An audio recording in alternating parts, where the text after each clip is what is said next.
Hello friends, welcome to Jessie home recipes. ఎలా ఉన్నారు? ఈరోజు రెసిపీ ఏం చేశానంటే ఫ్రెండ్స్, కేక్ చేశాను. అది ఆయిల్ అలాగే మిల్క్ పెరుగు యూస్ చేయకుండా దీంట్లో బటర్ కేక్ చేశాను. చూడండి ఎంత ఫ్లఫీగా వచ్చిందో.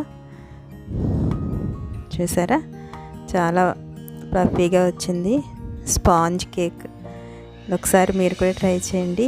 ఎలా వచ్చిందో నాకు కామెంట్ బాక్స్లో కామెంట్ చేయండి ఫ్రెండ్స్. ఫస్ట్ టైం చూస్తున్నట్లయితే నా ఛానల్ని ప్లీజ్ సబ్స్క్రైబ్ చేసుకోండి. ఒకసారి కేక్ ఎలా చేసుకోవాలో చూద్దాం. ఒక బౌల్ తీసుకుని దీంట్లో నేను అమూల్ బటర్ తీసుకున్నాను ఫ్రెండ్స్. అమూల్ బటర్ ఒక 50 గ్రామ్స్ తీసుకున్నాను. తీసుకుని దీన్ని ఒకసారి ఇలా బ్లెండర్తో విస్క్ చేశాను. ఒకవేళ మీ దగ్గర బ్లెండర్ లేకపోతే విస్కర్తో కూడా చేసుకోవచ్చు. అలాగే దీంట్లో ఒక 3/4 కప్పు షుగర్ పౌడర్ యాడ్ చేస్తున్నాను. షుగర్ పౌడర్ వేసుకుని రెండు బాగా మిక్స్ అయ్యేటట్టు ఇలాగా బ్లెండ్ చేసుకోవాలి. విస్కర్తో కూడా అవుతుంది, కాకపోతే కొంచెం టైం పడుతుంది అంతే. ఇలాగా బ్లెండ్ చేసిన తర్వాత ఇప్పుడు దీంట్లో నేను 2 ఎగ్స్ యాడ్ చేస్తున్నాను ఫ్రెండ్స్.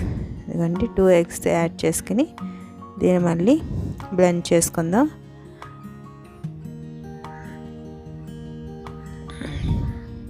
చూడండి, ఇలా మొత్తం బ్లెండ్ చేసుకున్న తర్వాత ఇప్పుడు దీంట్లో ఒక 1/2 కప్పు మైదా, అలాగే ఒక 1/2 టీ స్పూన్ బేకింగ్ సోడా, అలాగే 1/2 టీ స్పూన్ బేకింగ్ పౌడర్ వేసుకుని ఇది మొత్తం ఇలాగా ఈ 3 కలిసేటట్టు జల్లించుకోవాలి. ఇలా జల్లించుకోవడం వల్ల ఈ 3 బాగా మిక్స్ అవుతాయి కదా. మిక్స్ అయ్యి కేక్ అనేది ఫ్లఫీగా స్పాంజీగా వస్తుంది. ఇలా చేసిన తర్వాత ఇప్పుడు దీన్ని మనం ఇలా స్పాచులాతో కట్ అండ్ ఫోల్డ్ మెథడ్లో మొత్తం కలుపుకోవాలి ఫ్రెండ్స్. ఉండలు అనేది లేకుండా మిక్స్ చేసుకోవాలి. చాలా సింపుల్ అండ్ ఈజీగా అయిపోతుంది ఫ్రెండ్స్. ఇది కలపడం అంటే ఒక 15 మినిట్స్లో మనకి కేక్ అవుతుంది. కాకపోతే బేక్ చేయడం కొంచెం లేట్ అవుతుంది అంతే. చాలా తొందరగా అయిపోతుంది ఈ కేక్. అలాగే ఇలా కలిపిన తర్వాత దీంట్లో వెనీలా ఎసెన్స్ ఒక టీ స్పూన్ వేస్తున్నాను ఫ్రెండ్స్.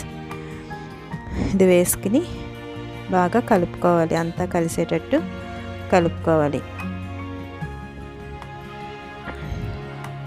చూడండి, ఇదంతా బాగా కలిసేటట్టు కలుపుకున్న తర్వాత ఇది ఒకసారి పక్కన పెట్టుకుని నేను ఇలా కేక్ టిన్ తీసుకున్నాను ఫ్రెండ్స్. కేక్ టిన్ తీసుకుని దీనికి ఇలాగా ఆయిల్ అప్లై చేశాను.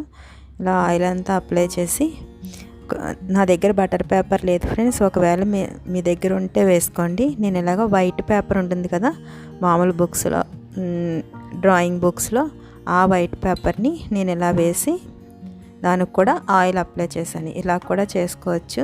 కేక్ మాడదు, కింద చాలా బాగా వస్తుంది. చూడండి, బ్యాటర్ మొత్తం ఇందులో వేసుకుని ఇది వేసిన తర్వాత ఒకసారి దీన్ని మనం ఒకసారి ట్యాప్ చేద్దాం. ఇలా 2 సార్లు ఇలా ట్యాప్ చేస్తే ఎక్కడన్నా ఎయిర్ బబుల్స్ ఉంటే పోతాయి. ఇప్పుడు స్టవ్ మీద నేను ఇలా కుక్కర్ పెట్టాను ఫ్రెండ్స్.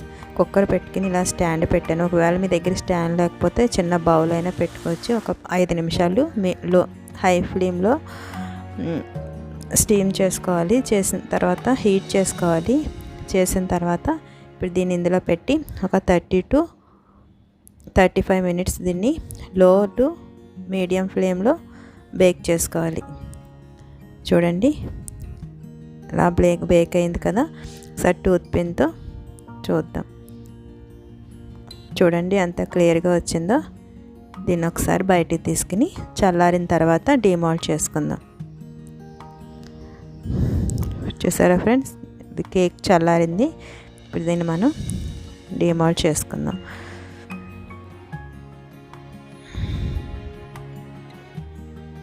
చూడండి, కేక్ మాడకుండా మనం ఈ పేపర్ యూస్ చేసినా కేక్ చాలా బాగా వస్తుంది ఫ్రెండ్స్. చూడండి కేక్ ఫ్లఫీగా వచ్చింది కదా. ఇప్పుడు దీన్ని మనం కట్ చేసుకుందాం. ఇలా కట్ చేసుకుని సర్వ్ చేసుకుంటామే. ఫ్రెండ్స్, ఒకవేళ మీరు నా వీడియోని ఫస్ట్ టైం చూస్తున్నట్లయితే ప్లీజ్ సబ్స్క్రైబ్ చేసుకోండి. అలాగే మీ ఫ్రెండ్స్ అండ్ ఫ్యామిలీస్కి షేర్ చేయండి. అలాగే లైక్ చేయండి. చూసారా friends? Okay friends, thank you for watching.